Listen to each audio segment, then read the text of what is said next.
All right, welcome back for this week's edition of Parsha and Parnassa. I'm super excited to share this with you. It was something that, as I was reading the Parsha this week, really hit the nail on the head because I've never seen this scene in the Torah before the same way that I saw it this year. So imagine in this moment, right? Let's take a step in. So Esav was out in the field. He was out to work that day, and he was real hard worker, sweating, doing his thing, and he comes home hungry. So we know that he's a man of the field, right? He's that kind of type of burly man is kind of that picture that comes to mind. And he walks in from a long day of work. He's tired, he's frustrated, he's hungry. We don't know actually how his day went, but it doesn't sound like it was massively successful, even though some opinions say that it really was, and some crazy things happened that day. But he walks in and he's just super hungry. And he smells this incredible aroma of fresh soup. He's hungry, thirsty, and there's no takeout for another 500 years or maybe more, right? So Esau says to Yaakov, his brother that apparently they don't really get along that well, he says, Haliteni na min ha'adom hazeh. He walks in and he says, give me some of this red stuff. But as he's walking in, the pasuk before that tells us something amazing. It says, "Vayavo Esav min hasadeh v'hu ayef." He comes from the field, and he's tired. Now, how often does the Torah tell us this guy was out here? He left there to go to the house. He came from the field to go to the house, and here's how he felt. Here's the emotion that he felt. It's not very often it gives us the emotional description of what was someone's state as they went from place A to place B. When Avram went from his birthplace to the land of Canaan, feeling optimistic, or he was feeling scared, or he was feeling tired. It doesn't say any of that. So what's going on here? Because it's actually giving us a fascinating hint as to what's about to play out next. Because what if he wasn't tired? Sorry. What if he wasn't tired? What if he wasn't hungry? What if he didn't come from a long day in the field? I bet you the next scenes would have probably played out very differently.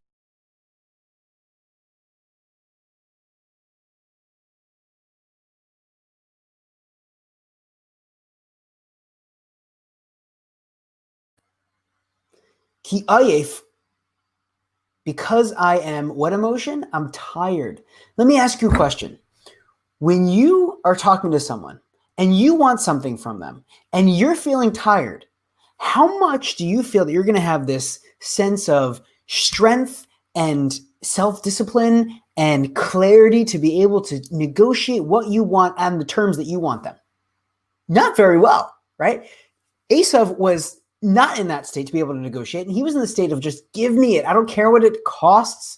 I don't care what I want to give up for. I don't care. I just want this right now. He was a right now kind of guy.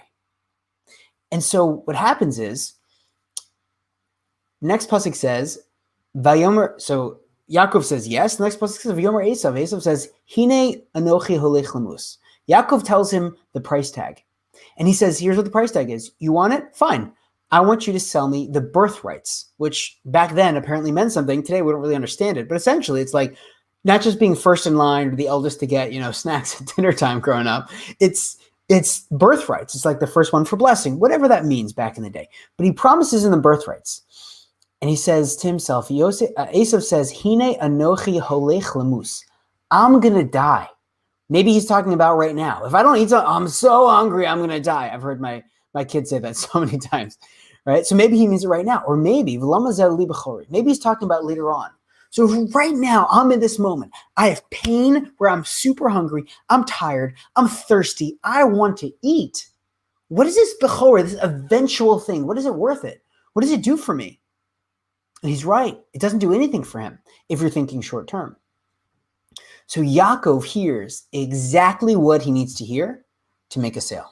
He hears that his customer, his brother, comes in and he hears that he's frustrated, he's tired, he's hungry, he's thirsty. He hears the emotional components. And the Torah highlights this outright, the emotional components. Because Esav understood there was value in the birthrights. He understood that. Just like any time that you're trying to sell something or someone's about to buy something from you or they're considering it,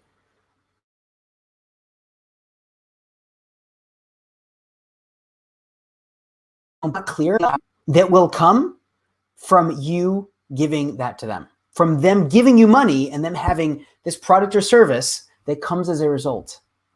So the Torah is teaching us something fascinating.